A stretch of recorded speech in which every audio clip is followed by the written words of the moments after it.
স্বাগতম জনাইছোঁ prime debate আৰু আৰম্ভ কৰিছোঁ আজিৰ অনুষ্ঠান বিষয় অসমৰ আঞ্চলিকতাবাদ অসমৰ জনসাধাৰণ পূৰ্বৰে পৰা আঞ্চলিক চিন্তাধাৰাত বিশ্বাসী আঞ্চলিক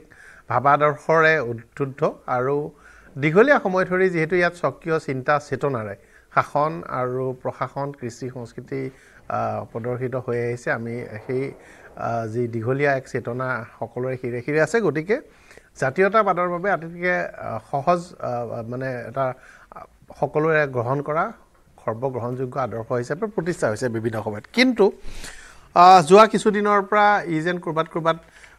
বহু বিভাজনেই হওক বা বিভিন্ন ধৰণৰ উপদলীয় কাৰণত হওক বা অন্যান্য কাৰণত হওক বা কোনো ক্ষেত্ৰত জাতীয়বাদৰ নেতৃত্ব লোৱাসকলৰ বিশ্বাসঘাতকতাৰ কাৰণেই হওক এই ক'ৰবাত সীমিত হৈছে নেকি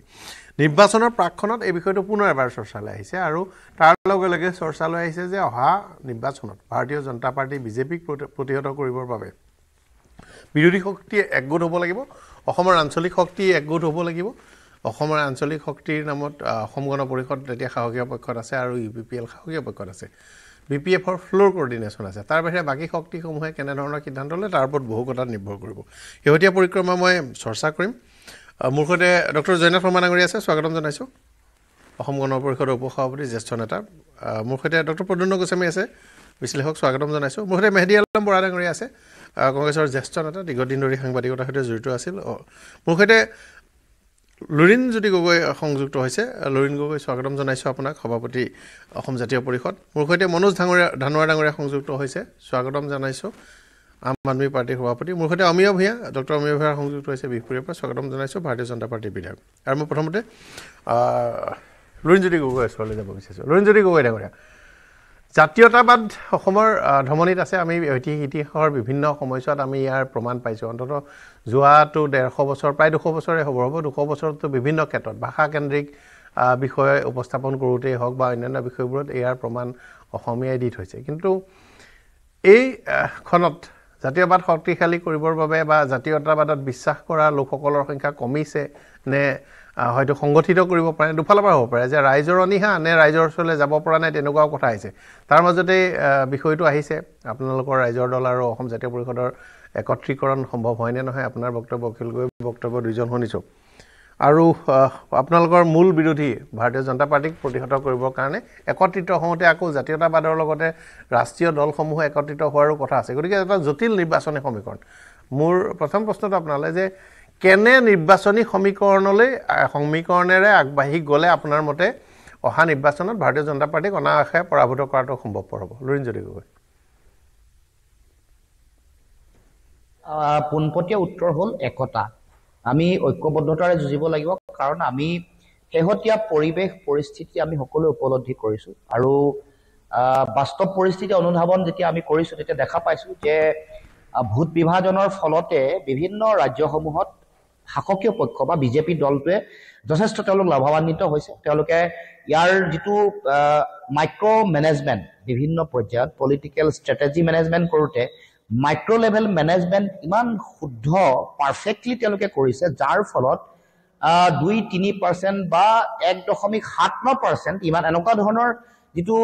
সংখ্যা এই সংখ্যাৰে ভোট তেওঁলোকে লৈ যোৱাৰ ফলত তেওঁলোকৰ যথেষ্ট লাভ হৈছে আৰু বাকী বিৰোধী শক্তিয়ে যিটো দেখুৱাব লগা যিটো সক্ৰিয়তা বা যিটো বিচক্ষণতা ঐক্যবদ্ধতাৰ ধৰ্ম পালন কৰাৰ ক্ষেত্ৰতে হওক বা মাইক্ৰ' মেনেজমেণ্ট কৰাৰ ক্ষেত্ৰতে হওক যাৰ বিফলতাৰ ফলত আচলতে বিৰোধী বাৰে বাৰে বিপদত পৰিব লগা এটা পৰিৱেশ সৃষ্টি হৈছে গতিকে আপুনি কোৱা প্ৰশ্নটোৰ পোনপটীয়া উত্তৰ একতা ঐক্যবদ্ধতাৰে যুঁজ দিয়া যদিও ৰাষ্ট্ৰীয় ৰাজনৈতিক দল কংগ্ৰেছ বা বাওঁপন্থী ৰাজনৈতিক দলবোৰৰ লগত জাতীয়তাবাদী শক্তিৰ আদৰ্শগত অমিল বা বৈপৰীত্য আছে বা বিৰোধী এটা স্থিতি আছে সংঘাতো ক'ৰবাত হয়তো আছে বা দ্বন্দ্বও আছে কিন্তু দেশৰ যিটো বাস্তৱ পৰিস্থিতি বা ৰাজনৈতিক যিটো প্ৰেক্ষাপট অসমৰ কওক দেশৰ কওক আমি এই সকলো ক্ষেত্ৰতে আমি কিন্তু এইবাৰ অতি সাৱধানেৰে আগবাঢ়িব লাগিব একতাৰে আগবাঢ়িব লাগিব একতাৰ ধৰ্মটো যাতে সঠিক আৰু শুদ্ধ ৰূপত যাতে প্ৰয়োগ কৰে আৰু যাতে সকলো ৰাজনৈতিক দলৰ তেওঁলোকৰ মান সন্মান স্বাভিমান বা সকলো ধৰণৰ কথা লক্ষ্য ৰখা হয় সেই গোটেই কথা বতৰাবোৰ আলোচনা বিলোচনা কৰি ঠিক ঠাক কৰিব লাগিব কিন্তু আপুনি নিজেও দেখিছে যে উপনিৰ্বাচনত সেই কথাটো হৈ নুঠাৰ কাৰণে আমি পাঁচটা বিধানসভা সমষ্টিৰ নিৰ্বাচনত আমি এইটো কথা আপোনাক একে আখাৰে ক'ব নোৱাৰো যে আমি ঐক্যবদ্ধতাৰে যুঁজিলে আমি গোটেইকেইটা চিটতে জিকিলো হলে কিন্তু কেইটামান চিট এনেকুৱা আছিলে য'ত জিকাৰ পূৰ্ণ সম্ভাৱনা আছিলে কিন্তু যেতিয়াই বিভাজন হৈ যোৱাৰ লগে লগে জনতাও এটা স্থিতি গ্ৰহণ কৰিলে যে আমাৰ আহ্বান আমি তোমালোকক একলগ হৈ থাকিব কৈছো আৰু তোমালোকে সেই কথাটোকে নিজৰ ইগো অহংকাৰৰ কাৰণে বিভাজনত তোমালোকে ব্ৰতী হৈছা নিজৰ স্বাৰ্থ ব্যক্তি স্বাৰ্থ আৰু দলীয় স্বাৰ্থ কথাটো জাতীয় স্বাৰ্থ বা মানুহৰ স্বাৰ্থতকে মানে ওপৰত গুচি গৈছে মানুহৰ স্বাৰ্থ আৰু জাতীয় স্বাৰ্থতকে ব্যক্তি স্বাৰ্থটো উৰ্ধলে যোৱাৰ কাৰণে ৰাইজেও সম্পূৰ্ণৰূপে প্ৰত্যাখ্যান কৰিছে প্ৰথম প্ৰত্যাখ্যান কংগ্ৰেছক কৰিছে দ্বিতীয় প্ৰত্যাখ্যান CPIM-ক কৰিছে বা আন বিৰোধী শক্তিক কৰিছে এইটো আমি সকলোৱে নিৰ্মূলভাৱে বিশ্লেষণ কৰিব লাগিব আৰু সেইকাৰণে মই ভাবো যে এইবাৰ আমি সকলোৱে মিলি সন্মিলিতভাৱে আগবাঢ়িব লাগিব এইটো গুৰুত্বপূৰ্ণ সম্ভৱ হ'বনে ডক্টৰ পদ্মনাথ গোস্বামী এটা বিশ্লেষণ লৈ লৈছো নাই চাওক কথাটো হৈছে কি অসমত যদি আপুনি আঞ্চলিকতাবাদ বা জাতীয়তাবাদৰ প্ৰসংগটোৰ কথা কয় তেতিয়া আমি একদম পুঞ্চাতে বহুত আঁতৰলৈ যদি গুচি যাওঁ আনন্দৰাম ঢেকিয়াল ফুকন ডাঙৰীয়াই 19 শতিকাৰ মধ্যভাগৰ পৰা যি জাতীয়তাবাদৰ ধাৰা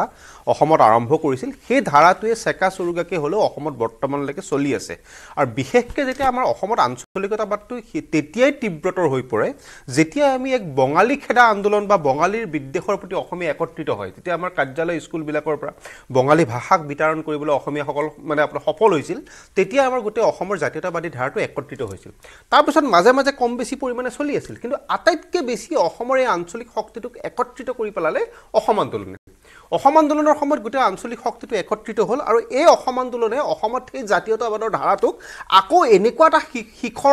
শিখৰলৈ লৈ গ'ল যে অসমৰ আজিৰ তাৰিখত যদি প্ৰত্যেকঘৰ মানুহক সি যদি কংগ্ৰেছেই কৰক সি বিজেপিয়ে কৰক বা সি অন্যান্য দলেই কৰক অসমৰ প্ৰত্যেকঘৰ মানুহৰ ঘৰত যদি আপুনি যায় তাত আপুনি দেখিব প্ৰত্যেকজন মানুহৰ অন্তৰত এটা জাতীয়তাবাদী চিন্তাধাৰা আজিও সোমাই আছে যাৰ হয়তো সুবিধাটো অসম গণ পৰিষদে বিগত সময়ত ল'ব নোৱাৰিলে গতিকে আজিৰ তাৰিখত আপুনি যদি অসমত আঞ্চলিকতাবাদ বা জাতীয়তাবাদৰ প্ৰসংগটোৰ কথা কয়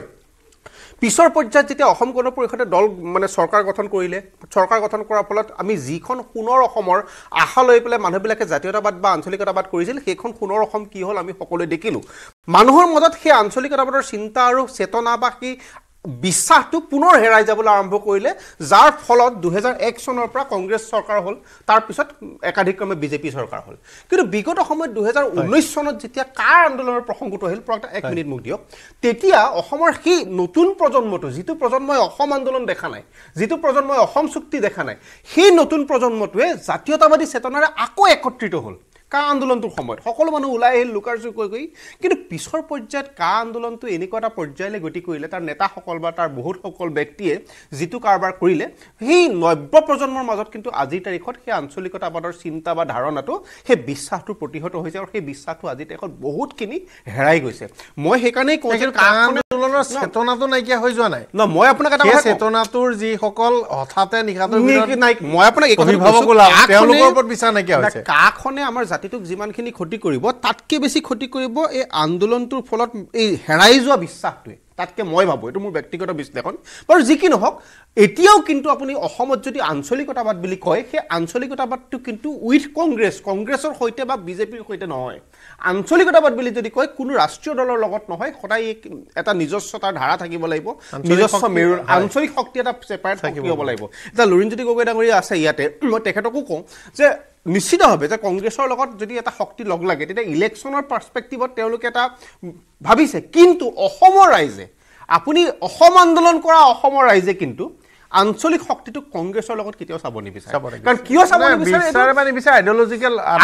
তাৰমানে অসমৰ মানুহে অসমৰ ৰাইজে যিখিনি ৰাইজে অসম আন্দোলন কৰিছে আৰু যিখিনি ৰাইজে অসম আন্দোলনেই অসমত কিন্তু আজিৰ তাৰিখত আঞ্চলিকতাবাদৰ প্ৰতি সেই আৱেগটো প্ৰত্যেকখন ঘৰতে অলপ হ'লেও সোমাই আছে আৰু সেই আৱেগটোৰ সেই বিশ্বাসটো যদি আপুনি আকৌ উদ্বুদ্ধ কৰিবলগীয়া হয় সেইটো ক্ষেত্ৰত কিন্তু মই সদায় বিশ্বাস কৰোঁ আগতেও কৈ আহিছোঁ যে কংগ্ৰেছৰ লগত লগ হৈ পেলাই সেই আঞ্চলিকতা বা শক্তিটোক আকৌ উদ্বুদ্ধ কৰিব পৰা নাযাব কাৰণ কিয়নো সেই সময়ত 855 জন শ্বহীদ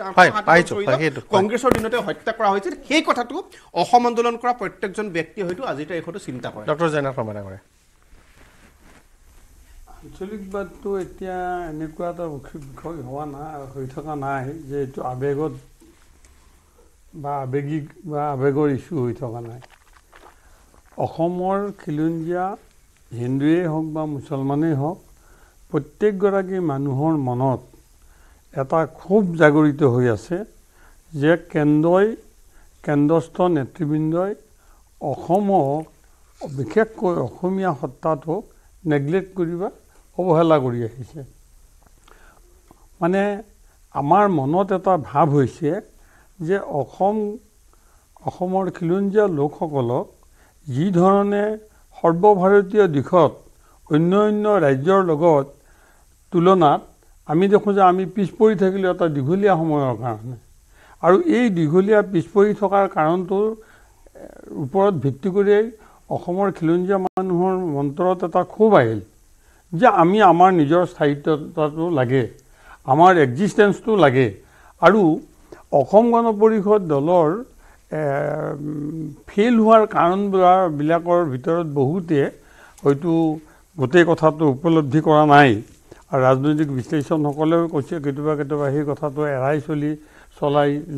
লিখা দেখোঁ প্ৰবন্ধ পাতি লিখা দেখোঁ আমি অসম গণ পৰিষদ দলে আঞ্চলিকতাবাদ বা জাতীয়তাবাদটো আমি এৰাই চলা নাই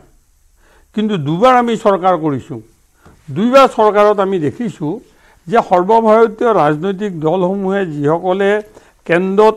শাসনৰ গাড়ীত বহি আছে তেওঁলোকৰ যদি আমি সহায় নাপাওঁ তেওঁলোকৰ পৰা যদি আমি পাবলগীয়া আমাৰ প্ৰাপ্যখিনিও নাপাওঁ তেনেহ'লে কিন্তু অসমত আমি আঞ্চলিক ভিত্তিক কিবা এটা আমি উন্নয়নৰ ক্ষেত্ৰত যে আগবাঢ়ি যাব পাৰিম এইটো নহয় অসম গণ পৰিষদ দলৰ শেষৰ ফালে এনেকুৱা অৱস্থা হ'ল সেই সময়ত থকা কেন্দ্ৰীয় চৰকাৰত থকা কংগ্ৰেছ দলে আমাক কি কৰিলে একেবাৰে দৰমহাটোও বন্ধ কৰি দিলে যিমান মানে প্লেনিঙৰ পইচা আছিল চব বন্ধ দুটা আছিল ফাইনেন্স প্লেনিং এণ্ড নন প্লেনিংটো আমাৰ নিজৰ চ'ৰ্চৰ পৰা প্লেনিঙৰ পইচাটো পোনপটীয়াকৈ আমাক গভৰ্ণমেণ্ট অফ ইণ্ডিয়াই দিব লাগে তেওঁলোকে বন্ধ কৰি দিলে আৰু যিমান চাকৰিয়াল আছিল সেই চাকৰিবিলাকৰ 75% আছিলে প্লেনৰ চাকৰি আমি দৰমহা দিব নোৱাৰা হৈ গ'লোঁ লগে লগে কংগ্ৰেছৰ বিৰুদ্ধে আপোনাৰ দক্ষিণ ভাৰতত তামিল জাতীয়তাবাদকে ধৰি বিভিন্ন ঠাইত থাকি গ'ল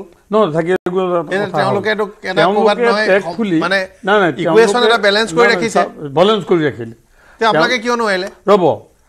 যিটো সময়ত এতিয়া ৰাজীৱ গান্ধীয়ে চুক্তি স্বাক্ষৰ কৰিছিল তেখেতৰ উদ্যোগত চুক্তি স্বাক্ষৰ কৰিছিল সেই সময়তে ৰাজীৱ গান্ধীৰ মানে ক্ষমতাত থকাৰ সময়ত আনিবলৈ ভাল আছিল কিন্তু সময়তো ইয়াত মুখ্যমন্ত্ৰী গৃহমন্ত্ৰীৰ কাজিয়া অনৰ্থকভাৱে অদৰকাৰী কিছুমান ইছ্যুত গোটেই প্ৰশাসনটো ব্যস্ত হৈ থাকিল নাই সেইটো আপুনি কিন্তু মেইন কথাটো মই আপোনাক কওঁ শুনক সেই সময়ত আমাৰ অভিভাৱক গোটেই অসমৰ ৰাইজ আৰু বাতৰি কাগজবিলাক হ'ল আমাৰ অভিভাৱক আমি ৰাজনৈতিকভাৱে কিবা এটা সিদ্ধান্ত ল'লেও আমি ল'ব নোৱাৰা হৈ গ'লোঁ আপোনাক এটা সৰু কথা কওঁ ৰাজীৱ গান্ধী প্ৰধানমন্ত্ৰী হৈ আছে বানপানী ইয়াত হৈছে তেখেত ইয়াতে খবৰ ল'বলৈ আহিল আৰু আমাৰ ইয়াত বাতৰি কাগজবিলাকে হৰফাৰ কৰি মানে হিচাপে লিখিলে যে ৰাজীৱ গান্ধী আহিছে ৰাজীৱ গান্ধীৰ ওপৰত মানে আমি যেন তেওঁৰ শৰণাগত হ'ব নালাগে এনেধৰণৰ কিছুমান নিউজ তেতিয়া আমাৰ চিফ মিনিষ্টাৰ গৈ এয়াৰপৰ্টত তেখেতক লগ নধৰিলে আৰু এয়াৰপৰ্টত লগ নধৰাৰ পিছত তেওঁ এনেকুৱা কথা হ'ল নগাঁৱৰ পৰা কাজিৰঙালৈ নিজে জীপ চলাই গৈছে সেই সময়তো আমাৰ কোনো মন্ত্ৰী বা আমাৰ চৰকাৰৰ তৰফৰ পৰা অসম গণ পৰিষদৰ চৰকাৰৰ তৰফৰ পৰা যি ধৰণে তেখেতক এৰি দিব লাগিছিল নিদিলে ইয়াৰ পৰা গৈয়ে তেওঁ যিমান পাৰি সিমান গ্ৰেণ্ড শ্বপ বন্ধ কৰি দিলে অকল সেইটোৱে নহয় ইয়াৰ কংগ্ৰেছৰ ৰাজ্যিক প্ৰদেশ কমিটিৰ তৰফৰ পৰা ব্ৰিফ কৰা হয় যে এখেতসকলক যদি আমি নিৰ্শেষ হৈ যাম ইয়াত অসমত যদিহে এখেতসকলক আমি হেঁচা প্ৰেচাৰত ৰাখিব নোৱাৰোঁ ওপৰত আমি যে কৰিব নোৱাৰা কামটো কৰিবলৈ চেষ্টা কৰিব নালাগে নাই আপোনালোকে যদি বেলেঞ্চ কৰি থাকিব নালাগিছিল আপোনাৰ কথাটো ভাৰতৰ ইতিহাসত আঞ্চলিক ৰাজনীতিৰ ইতিহাসত বহুতবাৰ ক্ষমতা এৰি মানুহ গুচি আহিছে সেই সময়ছোৱা চৰকাৰখনে দৰকাৰ হ'লে ক্ষমতা এৰিব পাৰিব লাগিছিল মূল বিষয়বোৰ বাদ দি কিছুমান আমাৰ ৰাজনৈতিক সিদ্ধান্ত গোটেইবোৰ যে অশুদ্ধ সেইটোও নহয় আৰু কেতবোৰ যে আমি ভুল কৰিছোঁ শেষত আমাৰ দ্বিতীয়বাৰ চৰকাৰ গঠন কৰোঁতে হেৰি আমাৰ কি সেই সময়ৰ মুখ্যমন্ত্ৰী প্ৰফুল্ল কুমাৰ মহন্তই ৰাজহুৱাভাৱে ৰাইজৰ ওচৰত ক্ষমা খুজিছিল যে আমাৰ কিছুমান ডিচিশ্যন শুদ্ধভাৱে আমাৰ সেই সময়ত যদি লোৱাত ভুল হৈছে ৰাইজে আমাক ক্ষমা কৰিব লাগে আমাৰ এইবাৰ আগুৱাই যাব লাগে আমি অসম গণ পৰিষদ দলৰ যিটো স্থিতি এই স্থিতিটো আমি যোৱাবাৰ দেখিছোঁ কা আন্দোলনৰ সময়ত কা আন্দোলনক আমি সমৰ্থন কৰি আমি ৰিজাইন দি গুচি আহিলোঁ ওলাই আহিলোঁ মিত্ৰজোঁটৰ পঞ্চায়তৰ ইলেকশ্যনত কি কৰিলে ৰাইজ আমাৰ লগত নাথাকিল এতিয়া ৰাইজ যিফালে যাব আমি সেইফালে নগৈ তাৰ বিপৰীত সোঁতত যোৱাটো আমাৰ কাৰণে উচিত নহয় মই অমি ভূঞাৰ প্ৰতিক্ৰিয়া ল'ম কংগ্ৰেছৰ প্ৰতিক্ৰিয়া লোৱাৰ আগতে বিজেপিৰ এটা লৈ ল'ম নেকি নে কংগ্ৰেছৰ লৈ বিজেপি ল'ম মনোজ জানো কৰে যিমান দূৰ সম্ভৱ আমি দেখিবলৈ পাইছোঁ যে আপোনালোকেও এবাৰ নিৰ্বাচনত মিত্ৰজোঁটৰ এই অংশীদাৰ নহয় নিজাকৈ প্ৰতিদ্বন্দ্বিতা কৰিব এনেকুৱা প্ৰস্তুতি কিছু উমান পোৱা নিচিনা লাগিছে কাৰণ এতিয়ালৈকে আপোনালোক আনুষ্ঠানিকভাৱে এই প্ৰক্ৰিয়াটোত চামিল হোৱা নাই মনোজ জানো কৰে হয় আমি এতিয়া গাঁও পঞ্চায়তক লৈ তৎপৰ হৈ আছোঁ আৰু অসমৰ প্ৰতিটা সমষ্টিত গাঁৱে ভূঞে আমি গৈ সাংগঠনিক ভেটি আগবঢ়োৱা টনকিয়াল কৰা উদ্দেশ্য লৈ আমি গৈ আছোঁ আৰু গাঁও পঞ্চায়তৰ নিৰ্বাচনত মোক লগা নাই যে আমি কোনো ধৰণৰ মিত্ৰতাৰ মাজেদি আমি যাব পাৰিম এই ক্ষেত্ৰত কংগ্ৰেছৰ স্থিতিটো এতিয়াও স্পষ্ট হোৱা নাই গতিকে আমি স্পষ্টকৈ একো ক'ব নোৱাৰিম কিন্তু যেহেতু আমাৰ অসমৰ কাৰণে দলটো নতুন আৰু সাংগঠনিকভাৱে আমি যথেষ্ট কাম কাজ কৰিব লগা আছে আমাৰ সেয়া উদ্দেশ্য লৈ আমি গাঁও পঞ্চায়তৰ নিৰ্বাচনত আমি কোনো মিত্ৰতাক লৈ আগবাঢ়িম বুলি তেনেকৈ আমাৰ কোনো চিন্তা চৰ্চা নাই কিন্তু আগন্তুক দিনত বিধানসভা নিৰ্বাচনৰ আগত যদি এই গোটেইখিনি নিৰ্ভৰ কৰিব কংগ্ৰেছৰ ভূমিকাটোৰ ওপৰত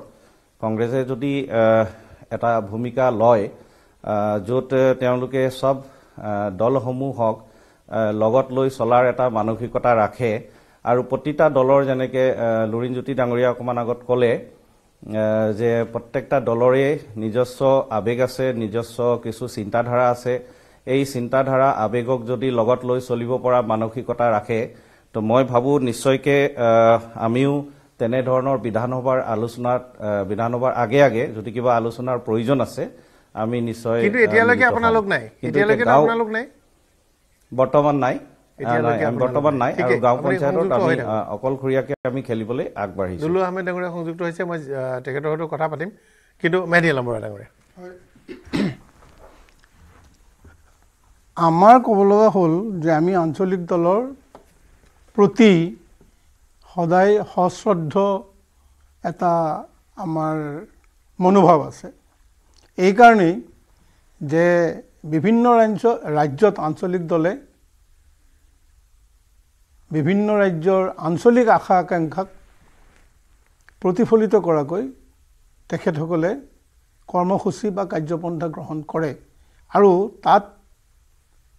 আমাৰ সঁহাৰি সদায় আছে যাৰ কাৰণে কংগ্ৰেছ দলে UPA 1 UPA 2 দুবাৰ যেতিয়া কেন্দ্ৰত সংযুক্ত মৰ্চাৰ চৰকাৰ গঠন কৰিছিল তাত বিভিন্ন আঞ্চলিক দলক প্ৰতিনিধিত্ব দি মন্ত্ৰীসভাত লোৱা হৈছিল গতিকে আঞ্চলিক দলক দূৰত ৰখাই কংগ্ৰেছ দলে ৰাজনীতি কৰাৰ কথা আজিও নাভাবে আৰু আগন্তুক দিনতো ভবাৰ মানসিকতা নাই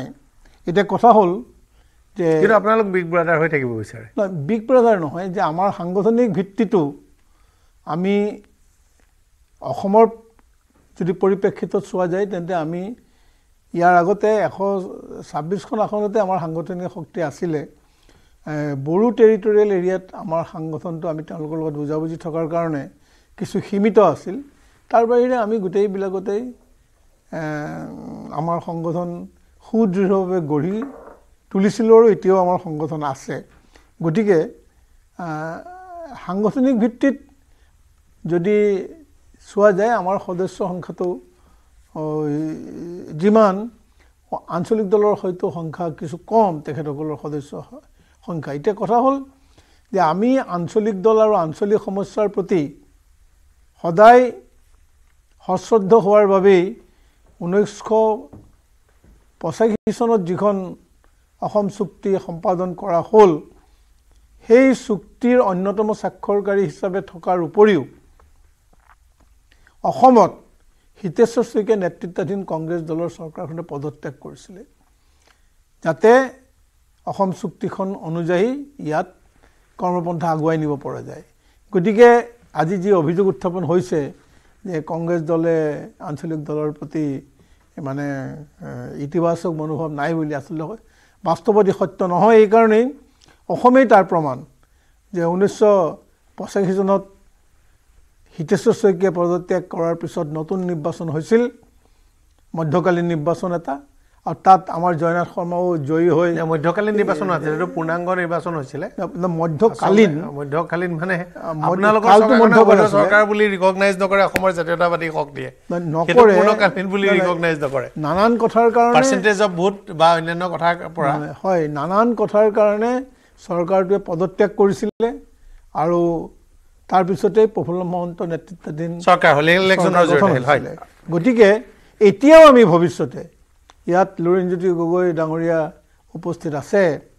মই এই কথাটো ক'ব খোজোঁ যে আমি অসমৰ আঞ্চলিক দলৰ প্ৰতি সদায় আমাৰ বন্ধুত্বমূলক সম্পৰ্ক বজাই ৰখাৰ পক্ষপাতি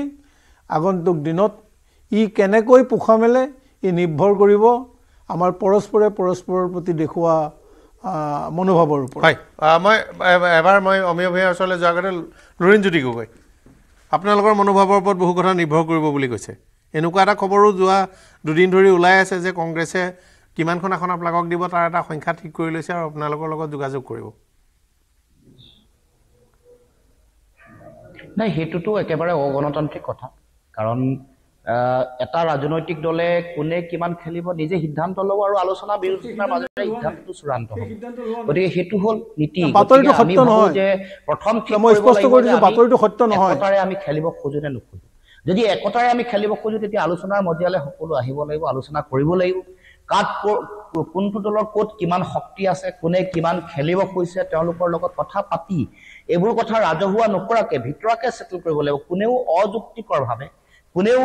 ইগো অহংকাৰ ৰাখি কেতিয়াও চিট নিবিচাৰে গতিকে নিগোচিয়েশ্যন যিটো প্ৰচেছ বা আলোচনাৰে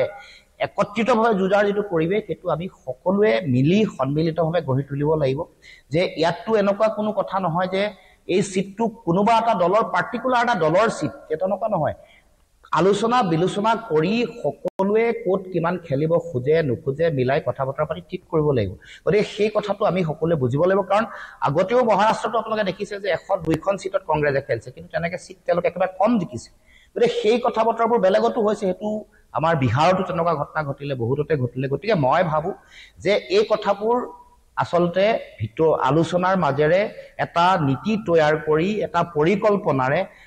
সিদ্ধান্ত ল'লেহে মই ভাবোঁ যে প্ৰকৃততে আমি আগবাঢ়িব পাৰিম মূল লক্ষ্য যদি বিজেপিক পৰাভূত কৰাটো আমাৰ সকলোৰে থাকে তেতিয়াহ'লে এইটো কিন্তু আমাৰ এটা আধাৰ হিচাপে লৈ এটা আমি আহি থাকিব লগা দিনসমূহত আগবাঢ়িব লাগিব তেহে আমি প্ৰকৃত ফলাফল পাম হয় মই আমাৰ আহিছোঁ আপোনাৰ ওচৰলৈ আহিছোঁ আপুনি এবাৰ ক'লে দৰ্শকে শুনিছে আপোনাৰ অডিঅ' খোলা আছিল গতিকে আপুনি চিন্তা কৰিব নালাগে আপোনাৰ অডিঅ' বন্ধ হৈ থকা নাই অমীয় ভূঞা ডাঙৰীয়া হয় ভাৰতীয় জনতা পাৰ্টীয়ে ৰাজ্যখনৰ সকলো জাতি জনগোষ্ঠীক আস্থা আৰু বিশ্বাসলৈ জাতীয়তাবাদৰ চিন্তাৰে অসমখন সুৰক্ষিত কৰিবৰ কাৰণে যোৱা 8টা বছৰ নিৰলসভাৱে কাম কৰি আছে তাৰ পৰিপ্ৰেক্ষিতত অসমৰ ৰাজ্যবাসীৰ আস্থা আৰু বিশ্বাস বাঢ়িছে আৰু আমি ভাবোঁ যে যিবোৰ কথা আগতে আঞ্চলিক যি দল বা আঞ্চলিক মঞ্চত উল্লেখ হোৱা নাছিল যোৱা 8টা বছৰত ভাৰতীয় জনতা পাৰ্টীয়ে অসমৰ প্ৰতিটো ক্ষুদ্ৰ ক্ষুদ্ৰ জাতি জনগোষ্ঠী তেওঁলোকৰ যি ভাষা সাহিত্য সংস্কৃতি তেওঁলোকৰ যি উন্নয়ন এই ক্ষেত্ৰত আজি কাম কৰিবলৈ আৰম্ভ কৰিছে তাৰ বাবে আস্থা বাঢ়িছে আজি আঞ্চলিক শক্তি বুলি ক'লে আজি জাতি জনগোষ্ঠী বুলি ক'লে আজি ভাৰতীয় জনতা পাৰ্টীৰ লগত সকলোৱে সমিল মিলেৰে কাম কৰি আছে আপুনি আজি মিচিঙৰ কথাই কওক বড়ো কথাই কওক কাৰ্বি কথাই কওক ডিমাচা কথাই কওক দেউৰী কথাই কওক ঠেঙালৰ কথাই কওক সোণোৱালৰ কথাই কওক বা যিমানবিলাক অসমত ভূমিপুত্ৰ খিলঞ্জীয়া জাতি জনজাতি আছে সকলোৱে ভাৰতীয় জনতা পাৰ্টীৰ সৈতে এই মিত্ৰজোঁটৰ চৰকাৰখনক কাম কৰাৰ ক্ষেত্ৰত মিত্ৰজোঁটক সহযোগিতা আৰু আশীৰ্বাদ দিয়াৰ ক্ষেত্ৰত আজি এটা শক্তিশালী এটা পৰিৱেশ হৈ আছে। খালি মন্ত্ৰিত্ব দিওঁতে আপোনালোকে হিন্দী ভাষী দুজনক দি আমাৰ বাকী বহুত জাতি জনগোষ্ঠীক দিবলৈ পাহৰি যায়, সেইটোৱে অকণমান পাৰ্থক্য আৰু বাকীখিনি ঠিকে আছে নে কি কয়? নহয়, বৃহত্তৰ অসমীয়া সমাজখনক আমি সকলোকে লৈ পিনি আমি আগবঢ়াৰ কথা চিন্তা কৰিছোঁ। বৃহত্তৰ অসমীয়া সমাজখনক দিবলৈ আপুনি যিসকলে বসবাস কৰি আছে বিলম্বিত প্ৰব্ৰজিত লোককহে দিব লাগিব বুলি কি কথাটো আছে? বৃহত্তৰ অসমীয়া সমাজখন প্ৰতিনিধিত্ব কৰিবলৈ বিলম্বিত প্ৰব্ৰজনকাৰীক দিব নে ইয়াতে লীন যোৱা বাহিৰৰ পৰা হাহালো দিব? বৃহত্তৰ অসমীয়া সমাজ মানে আমি লীন নোযোৱা মানুহখিনিক বুজো জানো?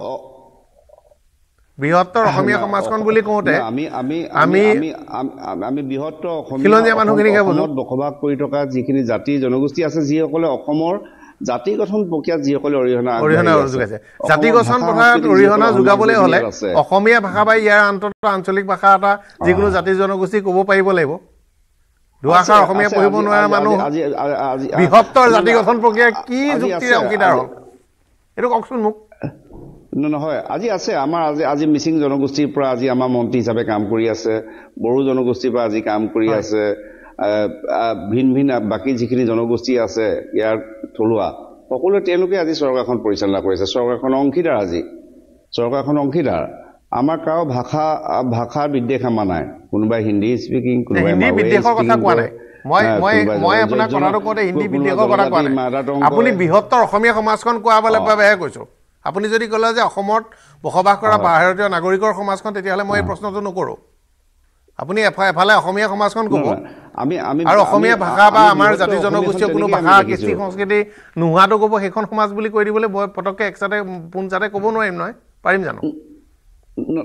নহয়, ভাৰতীয় জনতা পাৰ্টী দল আৰু চৰকাৰে থলুৱা জাতি জনগোষ্ঠীবিলাকৰ নিজস্ব যি ভাষা, সাহিত্য, সংস্কৃতি সেইবিলাক সমৃদ্ধিশালৰ বাবে কাম কৰি আছে। সেইকাৰণে আপুনি যিখিনি কাম কৰিছে আমি ধন্যবাদো জনাইছোঁ, যিখিনি নাই কৰা সেইখিনি ক'বও লাগিব নহয়। হয় হয় হয় হয় গতিকে আপুনি চাব যে এতিয়া হৈ যোৱা যি উপনিৰ্বাচন ৰাইজৰ আস্থাৰ বিশ্বাসটো আৰু আশীৰ্বাদো ৰাইজে দেখিলে। পুনৰ যাতে আশীৰ্বাদ আমি একত্ৰিত কৰি ৰাখিব পাৰোঁ, তাৰ বাবে প্ৰতিটো জাতি জনগোষ্ঠীক যোৱা দিনবিলাকত যিমান শক্তিশালীভাৱে যিখিনি কাম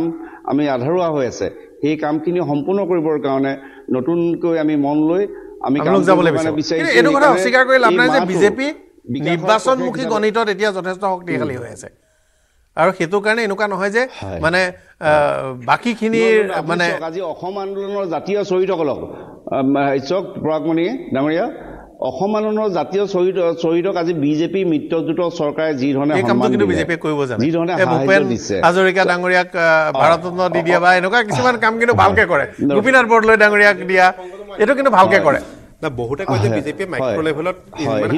আজিকালি গোটেই ইলেকশ্যনটো হৈছে ইঞ্জিনিয়াৰিং। এই ইঞ্জিনিয়াৰিংটো মানে ছ'চিয়েল ইঞ্জিনিয়াৰিংটো বহুতে কয় যে বিজেপিয়ে মাইক্ৰ' লেভেলত কৰে, মই কওঁ বিজেপিয়ে নেন' লেভেলত কৰে। তাৰমানে এখন পৃষ্ঠাৰ ওপৰত এজন পৃষ্ঠা এফাল পৃষ্ঠাৰ ওপৰত এজন পৃষ্ঠা প্ৰমুখ দি আৰু তেওঁলোকক ইমান ষ্ট্ৰিক্টলি মনিটৰিং কৰি তেওঁলোক এতিয়া সাংগঠনিক কমিটিবিলাক যিদৰে গঠন হৈ আছে, যে আপুনি সংবাদ মাধ্যমৰ জৰিয়তে যিখিনি খবৰ পাওঁ, এই কথাখিনিৰ পৰা কিন্তু বেলেগ ৰাজনৈতিক দলবিলাকে শিকাৰো বহুত প্ৰয়োজন আছে আৰু শিকি পেলাই লগে লগে এক্সিকিউট কৰাৰো বহুত প্ৰয়োজন হৈ আছে। কাৰণ ইমান এটা হিউজ শক্তিৰ লগত ইমান টেকনিকেলি এফিচিয়েণ্ট শ্বাৰ্প তেখেতলোক ইমান এটা ছ'চিয়েল ইঞ্জিনিয়াৰিঙত তেখেতলোকে কাম কৰি আছে, সেই পৰ্যায়টোৰ লগত আজিৰ তাৰিখত যদি ফেৰ মাৰিবলগীয়া হয়, বাকী ৰাজনৈতিক দলসমূহে কিন্তু তাৰ লগত আপগ্ৰেড কৰিব লাগিব। আজি কংগ্ৰেছৰ ষ্টেণ্ডিং কমিটি এটা নিউজ এটা ওলাল যে ফেন ক্লাব থাকিব নোৱাৰিব। আজিৰ তাৰিখত যিটো সময়ত ছ'চিয়েল মিডিয়াত গোটেই জনতাই ছ'চিয়েল মিডিয়াত আপোনাৰ সমগ্ৰ আলেখ চাই আছে, যিকোনো এজন মানুহে যিকোনো এটা সময়ত এটা ষ্টেটাছ বা কমেণ্ট দি দিব পাৰে, সেই সময়ত বাৰু এনেকুৱা ধৰণৰ সিদ্ধান্ত যিটো বিজেপিয়ে আজি দুদিন আগলৈকে কৈ আছে যে কংগ্ৰেছত বেলেগ, তাৰমানে এতিয়া কি হৈ গ'ল, মই এইটো কাহিনী বেলেগ। এতিয়া নেতাজন যায় জিলাখনত গৈ ফেন ক্লাবৰ প্ৰেচিডেণ্ট ছেক্ৰেটাৰীক লগ পায়, এনে PSC মিটিং চলি আছে, আমি শুনা কথা সত্য নে অসত্যও হ'ব পাৰে, এইটো মই সত্য বুলি নকওঁ, ডিছক্লেমাৰ এটা দি থোৱা ভাল। শুনা মতে এজন সাংসদে তেওঁ ফেন ক্লাবৰ অনলাইন যিখন কনফাৰেঞ্চ সেইখনতো লগ ইন কৰি থৈছে। পলিটিকেল PSC কমিটিৰ মিটিংখনত যদি সাংসদজনে তেওঁ কৰি থাকে তেতিয়াহ'লে বেয়া হয়। শুনা কথা যে যোৱা উপনিৰ্বাচনত প্ৰচাৰ চলাবলৈ যাওঁতে কোনো এজন নেতাই ফেন ক্লাবক সম্পূৰ্ণৰূপে ব্যৱহাৰ কৰিছে আৰু কংগ্ৰেছ নেতাসকলক কমকৈ ব্যৱহাৰ কৰিছে, সেইটোতো এই কথাটো পাৰ্টিৰ ইণ্টাৰনেল বিষয়। কিন্তু ৰাইজে যেতিয়া জানিব নালাগে, আমি যেতিয়া বাতৰিটো পাইছোঁ, আমি এটা কথাই বুজি পাম যিটো কথা সকলোৱে কৈ থাকে যে কংগ্ৰেছ দল মানে আপোনাৰ গান্ধী পৰিয়ালৰ দল আৰু গান্ধী পৰিয়ালৰ দল বুলি আজিকালি অফিচিয়েল ষ্টেটমেণ্টত আহি গৈছে এই কথাবিলাক প্ৰচাৰ হ'ব নালাগে এইটো তেখেতলোকৰ ইণ্টাৰনেল মেটাৰ আজি মেডিদা আছে তেখেতলোকে জানিব বিষয়টো তেখেতলোকে ভিতৰুৱাভাৱে এই কথাবিলাক সমাধান কৰিব লাগে যদি কোনোবাই তেনেকুৱা কাম কৰিছে ফ্ৰেণ্ড ক্লাবৰ নামত ৰাইজৰ মাজত যিটো প্ৰতিক্ৰিয়া সৃষ্টি হৈছে ৰাইজে বাতৰিটো দেখি নিউজটো দেখি পৰ্টেলতে হওক বা বিভিন্ন নিউজ চেনেলতে হওক নিউজটো দেখি পেলাই ৰাইজে যিটো ভাবিছে যে মানে কাহিনীটো হৈছে এইটো গতিকে আজিৰ তাৰিখত যদি বিজেপিৰ সেই বৃহৎ ইঞ্জিনিয়াৰিংটোৰ লগত ফেৰ মাৰিবলগীয়া হয় বিভিন্ন আঞ্চলিক দলসমূহে হওক আৰু বিভিন্ন অন্যান্য ৰাষ্ট্ৰীয় দলসমূহে হওক সেই পৰ্যায়ত গৈ পেলাই কিন্তু আপোনাৰ প্ৰত্যাহ্বানটো গ্ৰহণ কৰিব লাগিব আৰু আঞ্চলিক শক্তিসমূহক মই এটা কথা কওঁ ইয়াত যিহেতু আঞ্চলিক শক্তিৰ এগৰাকী ব্যক্তি আছে বা লুৰিন্দা আছে মই কওঁ যে আঞ্চলিক শক্তি অসমৰ ক্ষেত্ৰত যদি কয় ই কিন্তু এক নিজস্ব শক্তি এই আঞ্চলিক শক্তিত যদি মানুহখিনিৰ সকলো অসমীয়া মানুহৰ বিশ্বাস আৰু আৱেগক ল'বলগীয়া হয় এই আঞ্চলিকতাবাদ শক্তিটোৱে কিন্তু একত্ৰিত হৈ কাম কৰিব লাগিব কোনো ৰাষ্ট্ৰীয় দলৰ লগত সেইটো অকল মই কংগ্ৰেছ বুলিয়ে কোৱা নাই অকল বিজেপি বুলিয়ে কোৱা নাই কোনো ৰাষ্ট্ৰীয় দলৰ লগত একত্ৰিত হৈ পেলাই যিটো আঞ্চলিকতাবাদ অসমত আগবাঢ়ে সেই আঞ্চলিকতাবাদটো কাৰণ আমি অসমৰ ৰাইজে কিমান গ্ৰহণ কৰিব ভাৰতীয় নাগৰিক কিন্তু আমাৰ কৃষ্টি সংস্কৃতি কথা বতৰা চব আঞ্চলিক নহয় সব আঞ্চলিক আমাৰ কাৰণ আমাৰ ভাৰতীয় যিটো এতিয়া মোৰ দৈনন্দিন জীৱন মোৰ কৃষ্টি সংস্কৃতি একোৰ লগত ভাৰতীয় মূলসুঁতিৰ বস্তুবোৰ নিমিলে তাৰমানে আমাৰ আনকি আমি দৌল যাত্ৰা পাতো এটা দিনত সমগ্ৰ ভাৰতত বেলেগ এটা দিনত পাতো কৃষ্ণ জন্মাষ্টমী আমি এটা দিনত পাতো সমগ্ৰ দেশত বেলেগ এটা দিনত পাতে গতিকে আমাৰ কিছুমান কথা নিমিলে আমাৰ এটা নিজস্ব পৰিচয় আছে এই পৰিচয়টো সকলো মানুহে ৰাখিব আৰু এটা কথা ৰাজনৈতিকভাৱে হয় এই পৰিচয়টো ৰাখিম বুলি কৈ থকা মানুহখিনিৰ ওপৰত কিমান ভৰসা কৰিব ভোটাৰে অসমত আপুনি এটা কথা চাব অসমত গোটেই কথাটো বেলেগ অসমত আমাৰ মানুহখিনি ইমান বেছি চেঞ্চিটিভ সিদিনা দিল্লীৰ পৰা এজন বন্ধুৱে মোক ফোন কৰিছে দিল্লীত যিটো আপোনাৰ পলিউশ্যনৰ ফেক্টৰ হৈছে এই পলিউশ্যন ফেক্টৰটো মূলতে আমি সকলোৱে জানো যে কাষৰ ওচৰ চুবুৰীয়া ৰাজ্যসমূহত সেই নৰাটো জ্বলাই দিয়াৰ কাৰণে কোনোবাই মোক কৈছে এই কামটো যদি আধা কামো অসমত হ'লহেঁতেন ইমান দিন সেই কামটো সেই লবিটো তিষ্ঠি থাকিব নোৱাৰে তাৰমানে অসমৰ ৰাইজ এটা পৰ্যায়ত ইমান বেছি চেঞ্চিটিভ আজি তাৰিখত সেই দীঘলী পুখুৰী গছকেইডাল কাটিবলৈ যাওঁতে গোটেই সমগ্ৰ জনতা যিটো প্ৰকাৰে একত্ৰিত হৈ পেলাই ওলাই আহিল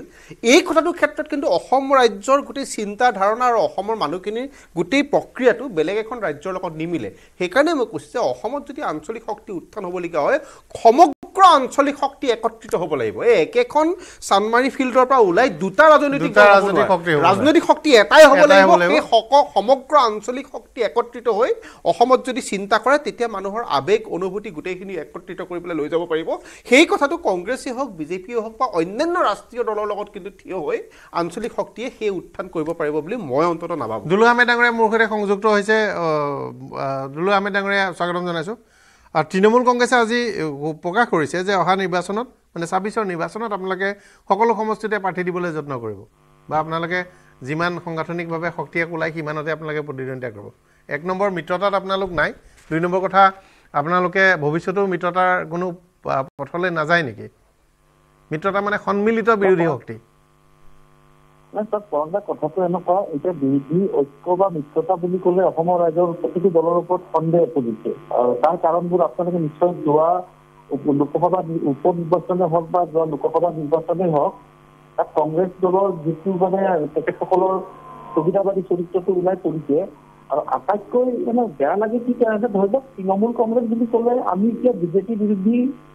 ভাৰতৰ দ্বিতীয় সৰ্ববৃহৎ দল আমাৰ প্ৰায় ২২৫গৰাকী বিধায়ক আৰু প্ৰায় ৪৭গৰাকী আমাৰ সাংসদ আছে ৰাজ্যসভা আৰু লোকসভা সেই হিচাপে আমি অসমৰ ৰাজ্যত নিৰ্বাচনত আমি কি ধৰণে পাৰ্থক্য দিম কি ধৰণে সংগঠন কৰিম সেইটো আমাৰ দলৰ হাইকমাণ্ডে সিদ্ধান্ত ইতিমধ্যে লৈছে আমাৰ লগত বহুবাৰ আলোচনাও কৰিছে তাত আমি কংগ্ৰেছক খুটি কেনে পাৰ্থক্য দিব লগা একো নাই এইটো তৃণমূল কংগ্ৰেছৰ স্থিতি কি ভাৰতবৰ্ষত এইটো অসমৰ হয়তো কিছু নেতা বা কিছু দলে মানি নললেও ভাৰতবৰ্ষৰ ৰাইজে ভালদৰে জানে যে ৱেষ্ট বেংগলত আমাৰ কি ধৰণৰ স্থিতি দলটোৰ গতিকে মই তৃণমূল সম্পৰ্কে মই পিছত যাম মই প্ৰথমে আজি আপোনালোকৰ যিটো বিষয় জাতীয়তাবাদক অসমৰ ৰাইজে কিমান বিশ্বাস কৰে মই প্ৰথম সেই বাক্যটোৰ উত্তৰ কেইটামান দিবলৈ খুজিছোঁ এটা সময় আছিল পৰদা 83 চনৰ যিটো মানে অসম গণ পৰিষদৰ প্ৰফুল্ল মহন্ত নেতৃত্বাধীন জাতীয়তাবাদ সেই জাতীয়তাবাদক অসমৰ ৰাইজে মৰম কৰিছিল বিশ্বাস কৰিছিল আগুৱাই দিছিলে আৰু আজিৰ তাৰিখত যি জাতীয়তাবাদ অতুল বৰাই কওক বা অসম গণ পৰিষদ বা লুৰিজ্যোতি গগৈয়ে কওক জাতীয় পৰিষদ বা অতি গগৈয়ে কওক ৰাইজৰ দল এই তিনিটা আঞ্চলিক দলৰ একতাৰকো দিল্লী দেই অতুল বৰাই যায় দলৰ প্ৰাৰ্থী ঠিক কৰিব বিজেপি কাৰ্যালয়ত লুৰিজ্যোতি গগৈ যায় দলৰ প্ৰাৰ্থী ঠিক কৰিব কংগ্ৰেছৰ কাৰ্যালয়ত অখিল গগৈ যায় ইয়াতে লিলি হোটেলত গতিকে অসমৰ ৰাইজে ভদ্ৰতা খাতিৰত হয়তো নকব পাৰে, কিন্তু এনেকুৱা আঞ্চলিকতাবাদৰ নামত ভুৱা এটা সংগঠন চলাই আছে, ভুৱা সংগঠন চলাই যে ৰাষ্ট্ৰীয় দলৰ লগত বিতিয়ালি কৰি যে এটা চুপতি কৰিছে, এই কথা অসমৰ ৰাইজে ভোটৰ জৰিয়তে ইতিমধ্যে আঞ্চলিক দলত প্ৰমাণ দিছে। তাৰ পিছততো যে লুৰিজ্যোতি গগৈ হওক বা অখিল গগৈ হওক বা অতুল বৰা ডাঙৰীয়াই হওক, তেখেতসকলে যে আঞ্চলিকতাবাদৰ নামত আজিও যে চিঞৰি গল্প লাগে কিছুমান মিছা কথা কৈ আছে, তেখেতসকলে লাজ লাগিব লাগে। এইটো কেনেকুৱা ধৰণৰ আঞ্চলিকতাবাদ অসমৰ যে জানিব বিচাৰে, হয়তো ভদ্ৰতা খাতিৰত নকব পাৰে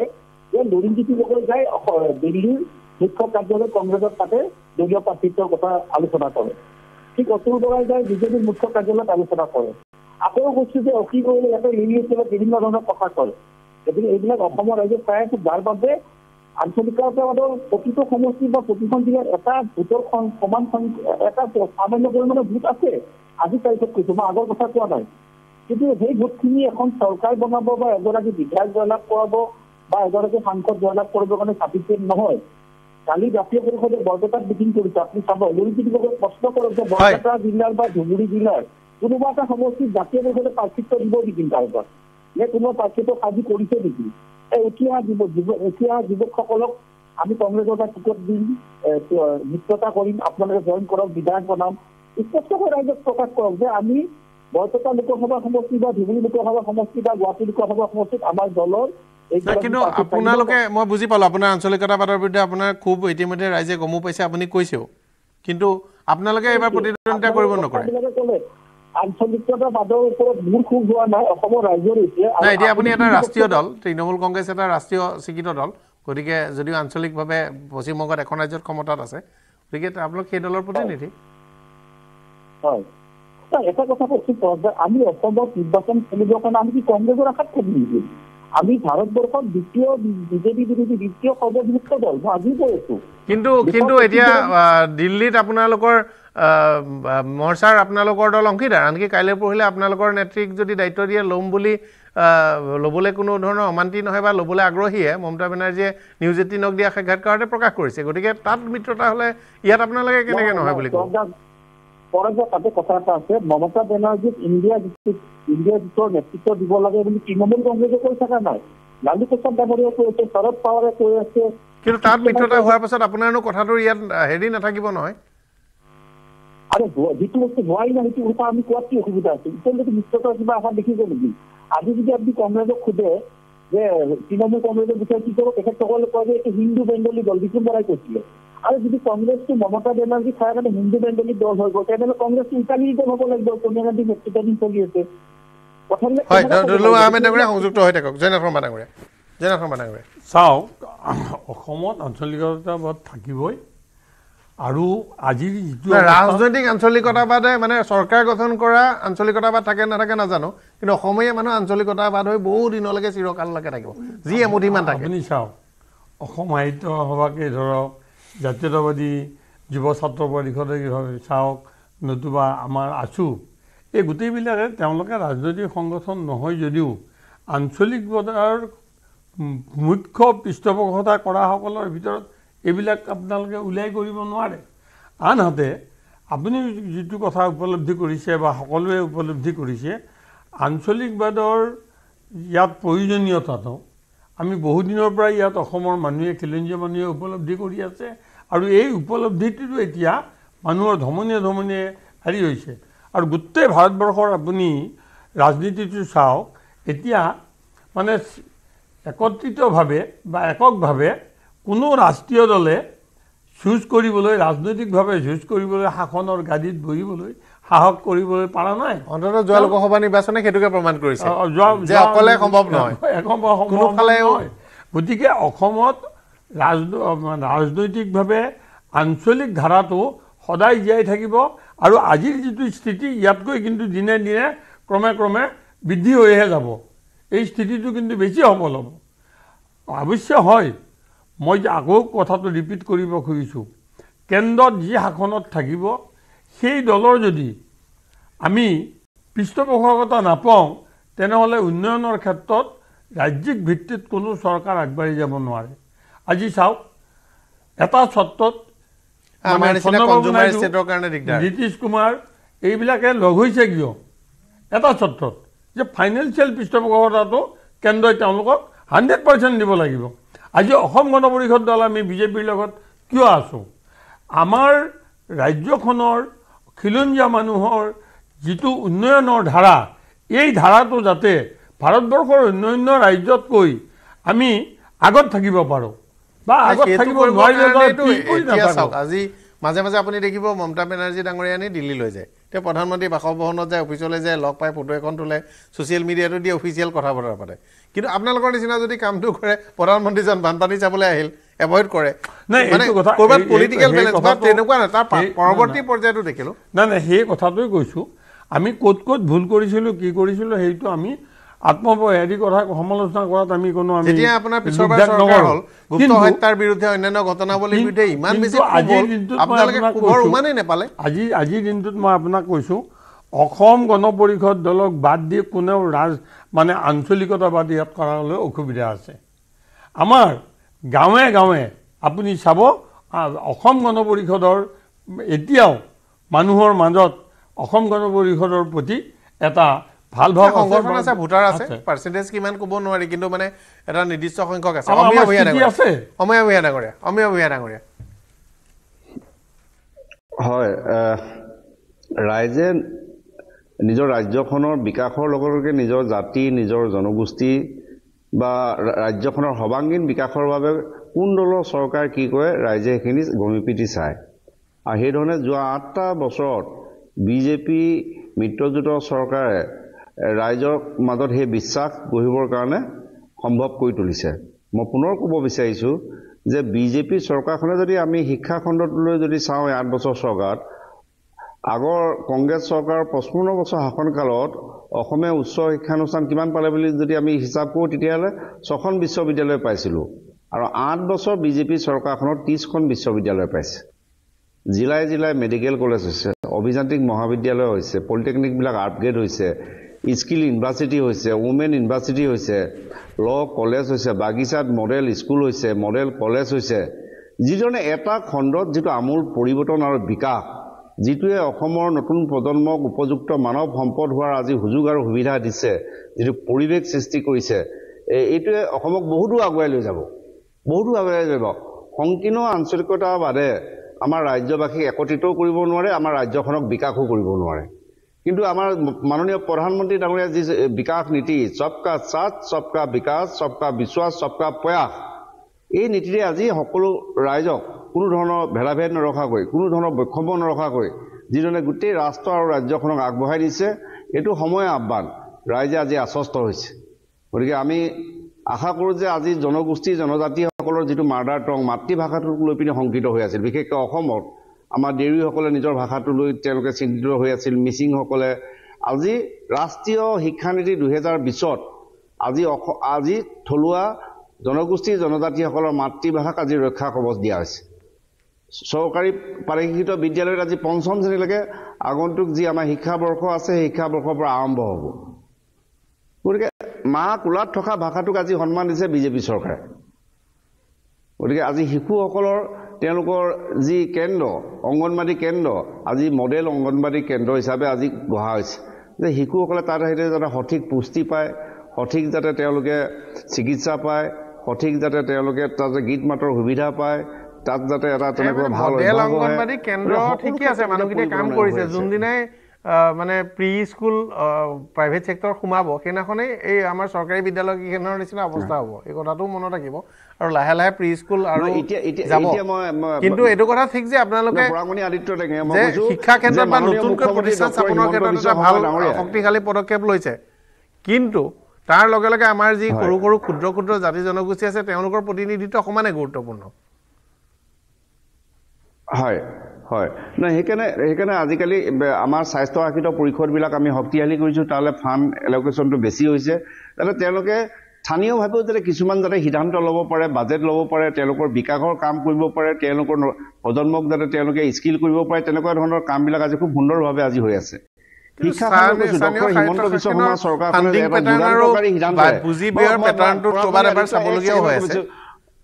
মানে নিতান্তই ভাল পদক্ষেপ কিন্তু এবাৰ চাবলগীয়া হৈ আছে যিমান পুঁজি গৈছে সিমান পুঁজি সেই জাতি জনগোষ্ঠী মানুহলৈ হাতলৈ গৈছে নে চাবলগীয়া হৈ আছে কিন্তু ঠিক আছে আপুনি এটা দীঘলীয়া তালিকা এখন খতিয়ান দিছে ৰাইজে নিৰ্ণয় কৰিব তালিকা খতিয়ান এখন দিছে এইটো ৰাইজে নিৰ্ণয় কৰিব চৰকাৰে প্ৰশাসনিক ব্যৱস্থাৰ যোগেদি সেইখিনি ৰাখিব ডিচিপ্লিনত কিন্তু আৰু এটা যুগান্তকাৰী সিদ্ধান্ত ডক্টৰ হিমন্ত বিশ্ব শৰ্মা চৰকাৰখনে শিক্ষা খণ্ডত যে প্ৰাদেশিকত এখন উচ্চ ইংৰাজী আৰু উচ্চতৰ মাধ্যমিক বিদ্যালয়ত মাটি সাপেক্ষে 5 কোটিৰ পৰা 8 কোটি টকালৈকে ব্যয় কৰি যি বিদ্যালয় গঢ়াৰ যি যাত্ৰা আমি যোৱা বৰ্ষৰ পৰা আৰম্ভ কৰিছো ৰাজ্যৰ সকলো ব্যক্তিগত খণ্ডৰ স্কুলত ব্যক্তিগতভাৱে মই আপোনাক এই কথাটো কওঁ ব্যক্তিগতভাৱে এই কথাটো কওঁ যে চৰকাৰে টকা খৰচ কৰি এটা আন্তঃগাঁথনি বনোৱা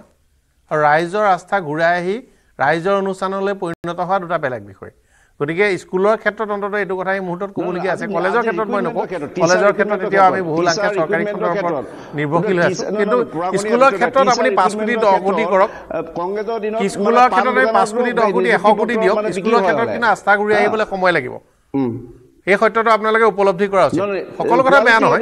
কিন্তু সময় লাগিব মেহেদী আলম বৰা মই আহিছোঁ মেহেদী আলম বৰা ডাঙৰীয়া মেহেদী আলম বৰা কংগ্ৰেছৰ দিনত যিবোৰ স্কুল বনাইছিলে কেইবা হাজাৰ স্কুল বিজেপি দলৰ চৰকাৰে আহি এতিয়া বন্ধ কৰি দিলে এইটোত শিক্ষাৰ বিকাশ বুলি যদি কয় তেন্তে অসমৰ ৰাইজ ইমান মানে অবুজন হৈ থকা নাই কংগ্ৰেছ আৰু বিজেপি স্কুলৰ আমি আঞ্চলিকতাবাদলৈ আহিছোঁ মই কথাটো কৈ লওঁ তেখেতে ক'লে যে মানে অসংখ্য স্কুল কলেজ হৈছে স্কুল কলেজ বন্ধ কৰিছে আহি মদৰ দোকান খুলিছে এতিয়া মদৰ দোকানৰ সংখ্যা স্কুলৰ সংখ্যাতকৈ বেছি আপুনি কওঁতে মই মুখৰে মত নাই মোক ক'বলৈ দিয়ক আপুনি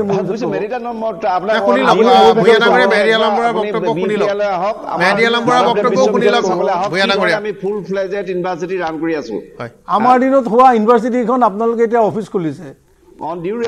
আমাৰ দিনতে কংগ্ৰেছৰ মই তৰ্ক কৰিব নাযাওঁ বিশ্ববিদ্যালয় আপুনি আপুনি কওঁতে আপুনি কওঁতে মেহেদী আলম বৰাই কোৱা নাই শুনি লওক এবাৰ হয় মেহেদী আলম বৰা চাওক আজি আলোচনাৰ মূল বিষয় আঞ্চলিকতাবাদ গতিকে আমি সদায় একেখিনি কথাকে আলোচনা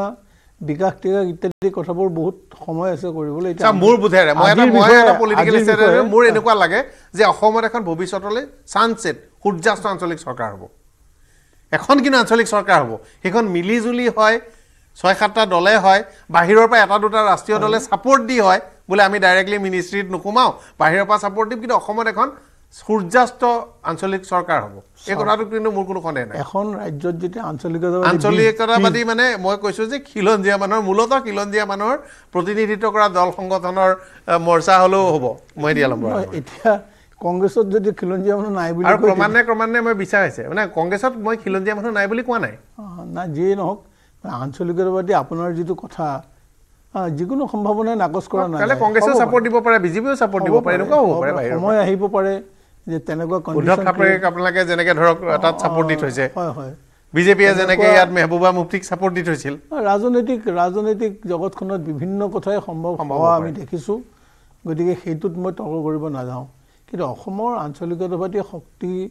সম্পৰ্কত যদি ক'ব লগা যায় আজি অগপদলৰ প্ৰতিনিধি আমাৰ জয়নাথ শৰ্মা ডাঙৰীয়া আছে তো কথাটো হ'ল যে আঞ্চলিকতাবাদৰ ইয়াত গোটেই মূল কথাটো আহিছিলে অসম চুক্তিৰ ৰূপায়ণৰ পিছত অসম গণ পৰিষদ দল যেতিয়া গঠন হ'ল তাৰ পিছৰ পৰাই কিন্তু আঞ্চলিক শক্তিয়ে ইয়াত শাসন ক্ষমতা পৰিচালনা কৰিব পাৰে এই কথাটো স্পষ্ট হৈছিলে গতিকে সময় যোৱাৰ লগে লগে কিন্তু সেই ধাৰাটো অগপই ধৰি ৰাখিব নোৱাৰি বিজেপি দলৰ ওপৰত নিৰ্ভৰশীল হৈ যাব পৰাৰ যিটো প্ৰক্ৰিয়া আৰম্ভ হ'ল সেইটো কিন্তু অতি মানে চিন্তনীয় বিষয় যিটোৱে অসমৰ আঞ্চলিক ধাৰাৰ বিকাশত আজিও বাধাপ্ৰাপ্ত হৈ আছে আৰু আনহাতে আজি নব্য আঞ্চলিক শক্তি যিবোৰৰ উত্থান ঘটিছে সেই আঞ্চলিক শক্তিসমূহৰ প্ৰতি কিন্তু আমাৰ কংগ্ৰেছ দলৰ সদায় এটা ইতিবাচক ধাৰণা আছে আৰু মই আকৌ এবাৰ দোহাৰিব খুজিছোঁ কংগ্ৰেছে কোনো আসনৰ সংখ্যা ভাগ বাতৰা নিজৰ দলৰ মাজতেই প্ৰস্তাৱ আকাৰে লোৱা নাই আৰু আমি সকলো কথা মানে কাহিনী মানে আপোনালোকৰ পৰা বহুত শুনিলোঁ এইবাৰ যেতিয়া লিলি হোটেলত আপোনালোকে প্ৰতিবেদন দি আছিল আমি এই চেনেলবোৰে কৈ আছিলোঁ যে ইয়াত গৌৰৱ গগৈ পচন্দৰ প্ৰাৰ্থী এজনে টিকেট পাব তেতিয়া বহুতবাৰ আপোনালোকে নাকচো কৈছিল ফাইনেলি আমি কোৱাতে হ'লতো সেইটোতে ধৰক হ'লতো এতিয়া আপোনালোকে ইণ্টাৰনেলি ডিচিছন লৈ এই দিশত বিষয়টো আগবঢ়াই নিবলৈ কৈছে এইটো এটা অফিচিয়েল ষ্টেটমেণ্ট দিব পৰা সিদ্ধান্ত নহয় এইটো এটা পলিটিকেল ষ্ট্ৰেটেজি তাৰ আপোনালোকে কাউণ্টাৰ ষ্ট্ৰেটেজি দিব তাৰ মানে এনেকুৱা ঘটনা নহয় যে একদম সংবাদ মাধ্যমে ভুল কৰিছে আৰু এনেকুৱা নহয় যে সংবাদ মাধ্যমে শুদ্ধ কৰিছে কিন্তু মূল কথাটো হ'ল যে কালি পলিটিকেল এফেয়াৰ্ছ কমিটিখনত অহা ২৬ চন কেন্দ্ৰিক কেইবাটাও সিদ্ধান্ত হৈছে কি সিদ্ধান্ত হৈছে ৰাইজে ল'ব আৰু আঞ্চলিকতাবাদৰ উদাহৰণটো আৰু মানে কংগ্ৰেছৰ ধৰ কংগ্ৰেছে যিটো কৰি আছে সেইটোকতো আঞ্চলিকতাবাদ নকয় বিজেপিয়ে যিটো কৰি আছে সেইটোকো আঞ্চলিকতাবাদ নকয় কিন্তু তাৰ বাহিৰে অসমীয়া মানুহৰ যিটো চিন্তা চেতনা আছে সেই চেতনাত বহু অম্বিকাগিৰি ৰায়চৌধুৰীৰ চিন্তা চেতনা আছিল মহেন্দ্ৰনাথ ডেকা ফুকন ডাঙৰীয়া তেখেতৰ চিন্তা চেতনা আছিল অজস্ৰ চনৰ চিন্তা চেতনা আছিল আনকি আমাৰ অতি সঠিকভাৱে মানে বিষ্ণুপ্ৰসাদ ৰাভাদেৱে এটা মানে যদিও বাওঁ মতাদৰ্শৰ প্ৰতি আছিল তথাপিতো তেওঁ এটা আঞ্চলিকতাবাদী শক্তিশালী চেতনা তেওঁৰ নিহিত হৈ আছিল গতিকে আঞ্চলিকতাবাদী চেতনা যাৰ আছে কংগ্ৰেছ তেওঁলোকে মোক এটা বাক্য খালি কৰি লওঁ যে মই বেছি দীঘলীয়া নকৰোঁ যে কংগ্ৰেছ দলে ভাৰতবৰ্ষৰ সকলো ৰাজ্যৰে আনকি অসমৰো আঞ্চলিক আশা আকাংক্ষাক উদ্ধত তুলি ধৰাটো সদায় বিচাৰে মই এটা কথা কওঁ মই প্ৰথমতে এই দ্বিতীয় কথা কৈছিলোঁ যে অসমৰ প্ৰকৃত খিলঞ্জীয়া অসমীয়া মানুহ প্ৰত্যেক ঘৰতে যদি যায় আপুনি সেই মানুহ ঘৰে আজিৰ তাৰিখত বিজেপিয়ে কৰি থাকক আজিৰ তাৰিখত কংগ্ৰেছেই কৰি থাকক বা যি দলেই তেখেতলোকে কৰি নাথাকক বা যি মতাদৰ্শতে তেখেতলোক বিশ্বাসী নহওক তেখেতলোকৰ ভিতৰত কিন্তু এতিয়াও অলপ হ'লেও আঞ্চলিকতাবাদৰ প্ৰতি দুৰ্বলতা অসমীয়া জাতীয়তাবাদৰ প্ৰতি দুৰ্বলতা প্ৰত্যেকজন মানুহৰ ঘৰতে আছে প্ৰত্যেকখন ঘৰতে আছে সেইকাৰণে মই অসম গণ পৰিষদ দলটোক সদায় কওঁ যে সেই সুবিধাটো অসমৰ মানুহখিনিয়ে তেখেতলোকৰ ওপৰত আস্থা এটা সময়ত হেৰুৱাই পেলাইছিল ২০০১ চনৰ ভিতৰত সেই হেৰুৱা আস্থাটো ঘূৰাই আনিবৰ কাৰণে কিন্তু অসম গণ পৰিষদে যিমানখিনি পৰ্যাপ্ত চেষ্টা কৰিব লাগিছিল সেইটো আমাৰ দৃষ্টিত কিন্তু সেই চেষ্টাটো নকৰিলে আৰু পিছৰ পৰ্যায়টো যেতিয়া কা আন্দোলনখনৰ পৰৱৰ্তী সময়ত এটা নতুন আঞ্চলিক দলৰ সৃষ্টি আৰম্ভ হ'ল তেতিয়া এটা কথাই মানুহখিনিক ক্ষুণ্ণ কৰি পেলাইছিল যে একেখন চানমাৰী ফিল্ডৰ পৰা একেটা উদ্দেশ্যতে একত্ৰিত হোৱা মানুহখিনিৰ মাজৰ পৰা দুটা ৰাজনৈতিক দল আঞ্চলিক ৰাজনৈতিক দল কিয় গঠন হ'বলগীয়া হ'ল গতিকে মানুহৰ মাজত সেই আঞ্চলিকতাবাদৰ অগপৰ দিনত যিটো আঞ্চলিকতাবাদৰ প্ৰতি মানুহৰ এক সন্দিহান আহি গৈছিল ২০০১ চন বা পিছৰ পৰ্যায়ত 85ৰ মই কথা কোৱা নাই পিছৰ ফালে 96ৰ সেই পিছৰ টাৰ্মটোত তেখেতলোকৰ প্ৰতি যিটো সন্দেহ আহি গৈছিল তাৰপিছতো আহি গ'ল যে তেখেতলোকৰ অন্তত ক্ষমতাটোৱেই তেখেতলোকৰ একমাত্ৰ উদ্দেশ্য নেকি যদি ক্ষমতাটো উদ্দেশ্য নহৈ পেলাই অসমীয়া জাতীয় ছাত্ৰক তেখেতলোক একত্ৰিত হ'ব পাৰিলেহেঁতেন একেখন চানমাৰী ফিল্ডৰ পৰা দুটা ৰাজনৈতিক দল কেতিয়াও হ'ব নোৱাৰে তেখেতলোক অন্তত একেখন চানমাৰী ফিল্ডৰ পৰা এটা ৰাজনৈতিক দল হ'ব লাগিছিল আৰু সেই একেটা ৰাজনৈতিক দলে সমগ্ৰ অসমৰ আঞ্চলিক শক্তিসমূহক জাতি জনগোষ্ঠী নিৰ্বিশেষে একত্ৰিত কৰিব পাৰিব লাগিছিল কিন্তু তাৰ পিছৰ পৰ্যায়ত দেখা হ'ল তেখেতলোকে এনেকুৱা এটা ৰাজনৈতিক দলৰ লগত একত্ৰিত হৈ পেলাই একত্ৰীকৰণ হৈ পেলাই এই ২০০০ মানে আপোনাৰ বিগত সময়ত ইলেকশ্যন খেলিবলৈ আৰম্ভ কৰিলে যিটো দলৰ বিৰুদ্ধেই অসমত আঞ্চলিকতাবাদৰ শক্তি একত্ৰিত হৈছিল 1985ৰ অসম আন্দোলনত আঞ্চলিকতাবাদৰ শক্তি মানে আপুনি পৰাগ দা মই সকলোকে কৈছোঁ যেতিয়া আপুনি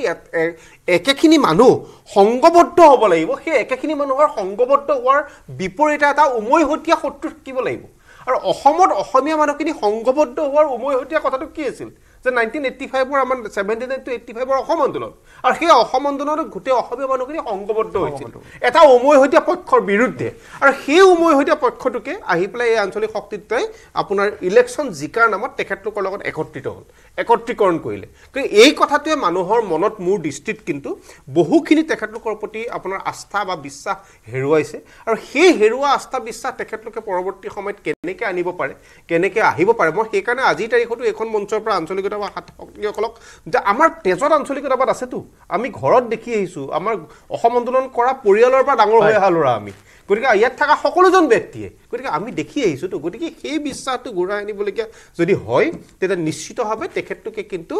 নিজৰ ব্যক্তিগত শক্তি মানে সেই আঞ্চলিকতাবাদৰ শক্তিটোক শক্তিশালী কৰিব লাগিব অন্যথা কাৰোবাৰ লগত গৈ পেলাই কিন্তু সেই শক্তিক আকৌ হেৰুৱা বিশ্বাস ঘূৰাই আনিব পাৰিব বুলি মই নাভাবোঁ আমি চৌ বিৰতি লৈছোঁ বিৰতিৰ পিছত চৰ্চা বাতৰ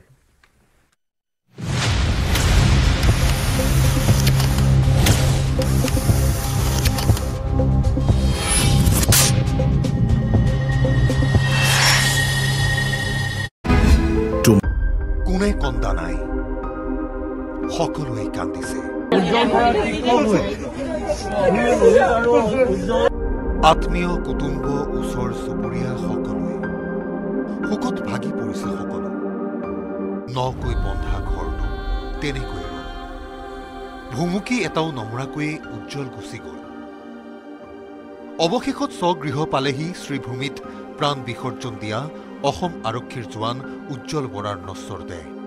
যোৰহাটৰ চৰাইবাহী চুতীয়াকাৰী গাঁৱত এতিয়া কেৱল মৰিশালী সমশূন্যতা। শব্দ যদি আছে ঘুমুৰীয়া হ'ল, শব্দ যদি আছে উচুপনি। ড্ৰাগছ সৰবৰাহকাৰীৰ নিঠুৰ আঘাতত নিমিষতে শেষ। নামেৰে কামেৰে সকলোতে সমুজ্জ্বল উজ্জ্বল বৰা। পিতৃহীনা ভাতৃ আৰু স্বামীহীনা মাতৃক এৰি কৰি গ'ল দেশ মাতৃৰ বাবে সেৱা। দেওবাৰে উজ্জ্বলৰ নিথৰ দেহ অনাৰ পাছৰ পৰিৱেশ এয়া। গাঁৱৰ ল'ৰাহঁতক আৰক্ষী অথবা সেনাৰ চাকৰিত অন্তৰ্ভুক্তিৰ সপোন দেখা ল'ৰাজনৰ বিদায়ত ম্ৰিয়মান সকলো। সতীৰ্থৰ বিদায়ত শোকস্তব্ধ আৰক্ষী বাহিনী। সতীৰ্থলৈ জনালে অন্তিম চালামী।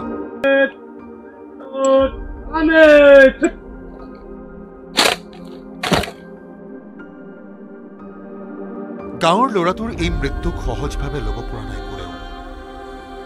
কণমানিৰ পৰা ডাঙৰ হোৱালৈ শিক্ষাদান কৰা শিক্ষাগুৰুৱে ক'লে, তেওঁ কথা ক'বলৈ মোৰ ভাষা নাই। তেওঁ এনেকুৱা এজন যুৱক, ভায়েকৰ কথাও নকৈ নোৱাৰোঁ যে এনেকুৱা এজন যুৱক যিজন যুৱকৰ কোনো ল'ৰা ছোৱালীৰ লগত, কোনো ওচৰ চুবুৰীয়াৰ লগত, কোনো জ্যেষ্ঠবৰ্গৰ লগত কোনো অশালীন ব্যৱহাৰ বা অন্য ধৰণৰ আজিকালি যুৱকৰ যিটো ধৰণ, এই ধৰণৰ লগত তেওঁ কেতিয়াও তেওঁ কম্প্ৰমাইজ নকৰে। তেওঁ নিজৰ মতত নিজৰ হেৰিকে তেওঁ চলি থকা এজন যুৱক। ভাতৃ প্ৰাঞ্জলৰ সৈতে মিলি ঘৰখন বান্ধিছিল উজ্জ্বলে। সেই ঘৰৰে চোতালত আজি উজ্জ্বলৰ নশ্বৰ দেহ। সহকৰ্মীক বিদায় জনাই যোৰহাটৰ আৰক্ষী অধীক্ষকগৰাকীয়ে ক'লে, আমাৰ জৱান যিজন শ্বহীদ হৈছে in the line of duty, সেইটো আমি সুপ্ৰিম ছেক্ৰিফাইচ বুলি কওঁ। আৰু তেখেতক আমি শ্ৰদ্ধা জনাইছোঁ আৰু তেখেতৰ পৰিয়ালক আমি সংবেদনা জনাইছোঁ যে এইটো দুখৰ ধৰণত আমি আছোঁ তেওঁৰ লগত। ঘটনাটো ইয়াত হোৱা নাই, কিন্তু যি কৰিবলগীয়া আছে আই এম চিয়'ৰ আমাৰ পুলিচ ডেফিনেটলি কৰিব। কোনেও একো নভবাকৈয়ে ঘটি গ'ল ঘটনাটো। এতিয়া এই মানুহখিনিক বুজাব কোনে? প্ৰিয় উজ্জ্বলৰ শেষ বিদায়ত উপস্থিত হৈছে বিভিন্নজন। শেষ মুহূৰ্তলৈকে সততাৰে যুঁজা উজ্জ্বলৰ বাবে কান্দি কান্দি প্ৰতিজনে ক'লে, যদিও এয়া মৰ্মান্তিক ঘটনা, এই মৃত্যু অপৰাজয়। আৰু সেই দেউতাক হেৰুৱা অৱস্থাৰ পৰা মাকে খুব কষ্ট কৰি দুইটাকে ডাঙৰ দীঘল কৰিছে। মই ব্যক্তিগতভাৱে দুইটাক ওচৰৰ পৰা পাইছোঁ। আৰু উজ্জ্বল আচলতে এটা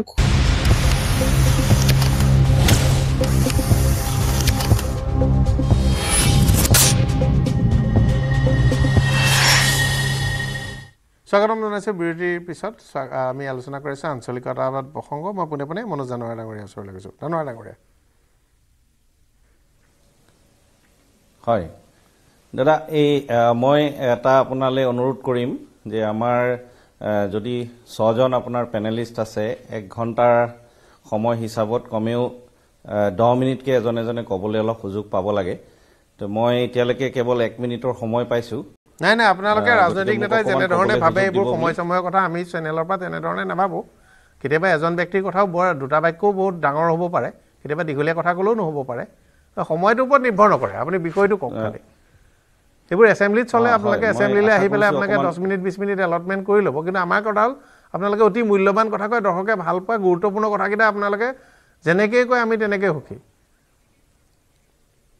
হয়, মই আশা কৰিম অকণমান ক'বলৈ সময় দিব বুলি। আমাৰ ক'ব লগা কথাটো এইটো যে আমি যদিও এটা ৰাষ্ট্ৰীয় দল হয়,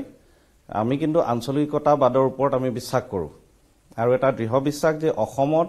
আঞ্চলিকতাবাদটো সদায় থাকিব। যিটো আঞ্চলিকতাবাদ আছে তাৰ ভোটাৰৰ সংখ্যাক লৈ যিটো আলোচনা হৈছে, হয়তো ভোটাৰৰ সংখ্যা কম বা বেছি হ'ব পাৰে, কিন্তু অসমত আঞ্চলিকতাবাদটো সদায় জীয়াই থাকিব। আম আদমি পাৰ্টি ৰাষ্ট্ৰীয় দল হ'লেও আমাৰ যেতিয়া পঞ্জাৱত চৰকাৰ হ'ল, তাতে 80% যিখিনি চৰকাৰী চাকৰি আছে পাঞ্জাবী লোকসকলৰ কাৰণে সংৰক্ষণ কৰা হৈছিল। এয়া এটা আঞ্চলিকতাবাদৰ এটা লক্ষণ। একেধৰণে আমি যদি অসমৰ ক্ষেত্ৰত আলোচনা কৰোঁ, তেতিয়াহ'লে যিটো 6 জনগোষ্ঠীৰ যিটো দাবী আছে জনজাতিকৰণৰ, আম আদমি পাৰ্টি এটা সমৰ্থন কৰে। একে সময়তে যদি যিবোৰ কাউন্সিলৰ নিৰ্বাচন আছে, BTAD নিৰ্বাচন হওক বা হিল ডিষ্ট্ৰিক্টছৰ যিখিনি নিৰ্বাচনৰ কথা হয়, সেইখিনি সম্পূৰ্ণৰূপে আম আদমি পাৰ্টি সমৰ্থন কৰে। আৰু আমি সদায় ভাবোঁ যে আঞ্চলিক শক্তিটো জীয়াই থাকিবৰ কাৰণে যিখিনি ৰাষ্ট্ৰীয় দল আছে ৰাষ্ট্ৰীয় দলৰ ওচৰত কিন্তু আঞ্চলিক দলসমূহে কিন্তু আঁঠু ল'লে তেওঁলোকৰ অস্তিত্ব হেৰাব তাৰ এটা জ্বলন্ত উদাহৰণ আমি মহাৰাষ্ট্ৰৰ যিটো নিৰ্বাচন হ'ল য'ত শিৱসেনাৰ দৰে এটা আঞ্চলিক দল যিটো তেওঁলোকৰ মাজত একতা নথকাৰ কাৰণে আৰু তেওঁলোকে ৰাষ্ট্ৰীয় দলসমূহৰ ওচৰত যি ধৰণে আঁঠু ল'লে এতিয়া আমি তাৰ পৰিণামটো আমাৰ ওচৰত স্পষ্টকৈ আমি দেখা পাই আছোঁ গতিকে অস্তিত্বটো আঞ্চলিক দলসমূহে নিজৰ বচাই ৰাখিব লাগিব আৰু তেওঁলোকৰ এটা ৰাষ্ট্ৰীয় এলায়েন্স থাকিব লাগিব অসমতো নিশ্চয়কৈ লাগিব একে সময়তে আম আদমি পাৰ্টিয়ে কিন্তু আঞ্চলিকতাবাদৰ প্ৰতি আমাৰ সন্মান আছে আৰু আমি সেই সন্মানটো অসমৰ ক্ষেত্ৰতো আমি বজাই ৰাখিম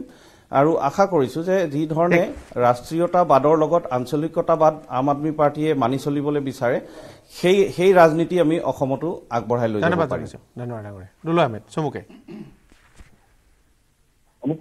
হয়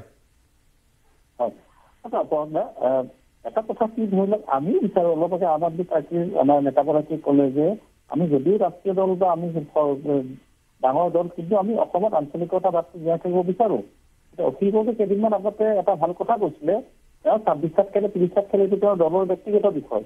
তেওঁ যেতিয়া অসম জাতীয় পৰিষদত চামিল হ'ব ক'লে ৰাইজৰ দলত একেলগে লাগিলে তেওঁ সভাপতি নহ'ব বুলি ক'লে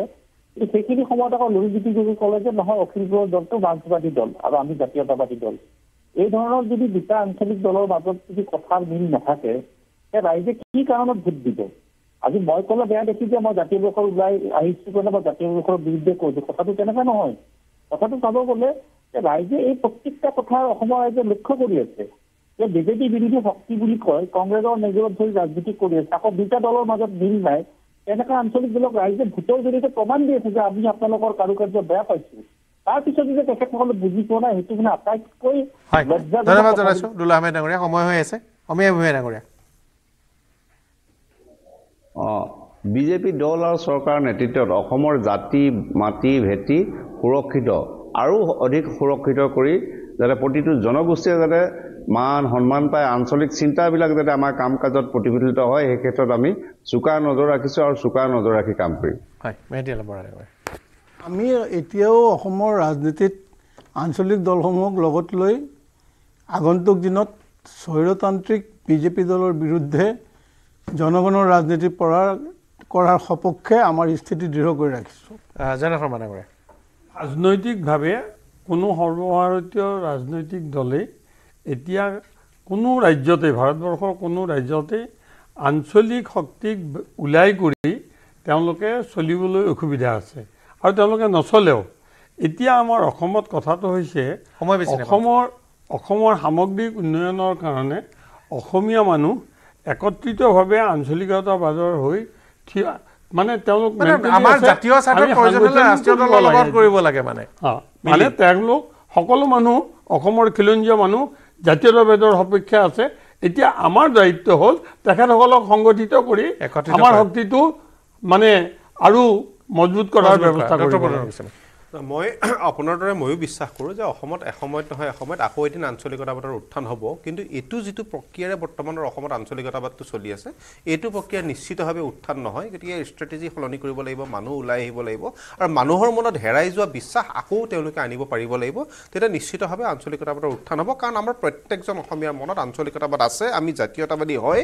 আমাৰ কাৰণে অসম প্ৰথম তাৰপিছত ভাৰত যদিও আমি সামগ্ৰিকভাৱে ভাৰতীয় কিন্তু অসমৰ চেতনা আমি শংকৰদেৱৰ দেশৰ মানুহ আমি বিষ্ণু ৰাভাৰ মানুহ আমি আপোনাৰ আনন্দৰাম ঢেকিয়াল ফুকনৰ মানুহ অম্বিকাগিৰি ৰায়চৌধুৰীৰ মানুহ গতিকে আমি তেখেতলোকৰ আদৰ্শৰে অনুপ্ৰাণিত অসমীয়া গতিকে আমি প্ৰত্যেকজন অসমীয়াই অসমক আমি প্ৰথম আৰু প্ৰধান হিচাপে আমি প্ৰাধান্য দিওঁৱেই আৰু এই আৱেগ আৰু এই চেতনাক যোনেই বিশ্বাসেৰে আগুৱাই লৈ যাব পাৰিব তেওঁলোকে নিশ্চয় এদিন আঞ্চলিকতাবাদ অসমত সবল কৰাত তেওঁলোক নিশ্চিতভাৱে সফল হ'ব ধন্যবাদ জনাইছোঁ সকলোকে আৰু আশা কৰিছোঁ আমাৰ জাতীয় পৰিচয় জাতীয় চিনাকি জাতীয় মত আমি সকলো এই ক্ষেত্ৰত বিভিন্ন বহুভাষিক বহুমাত্ৰিক হোৱাৰ পাছতো আমি এক হৈ থাকোঁ তো আশা কৰিছোঁ যে ৰাজনৈতিক আঞ্চলিকতাবাদ সম্ভৱ হওক বা নহওক ৰাজনৈতিক আঞ্চলিকতাবাদৰ ওপৰত ৰাইজৰ আস্থা কিমান আছে কিমান নাই সেইটো সময়ে ক'ব আৰু অহা অনাগত সময়খিনিত সেইটো অতি পৰিষ্কাৰ হ'ব এতিয়াতকৈ বেছিও কিন্তু আশা কৰিম যে আমাৰ যি সামাজিক জাতীয়তাবাদ সামাজিক মানুহ হিচাপে আমি যি জাতীয়তাবাদৰ পৰিচয় দিওঁ সেয়া সকলোৰে মনত হৃদয়ত প্ৰতিজন অসমীয়া জাতি জনগোষ্ঠী খিলঞ্জীয়া সকলো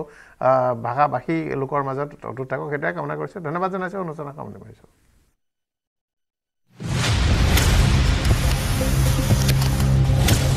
Thank you.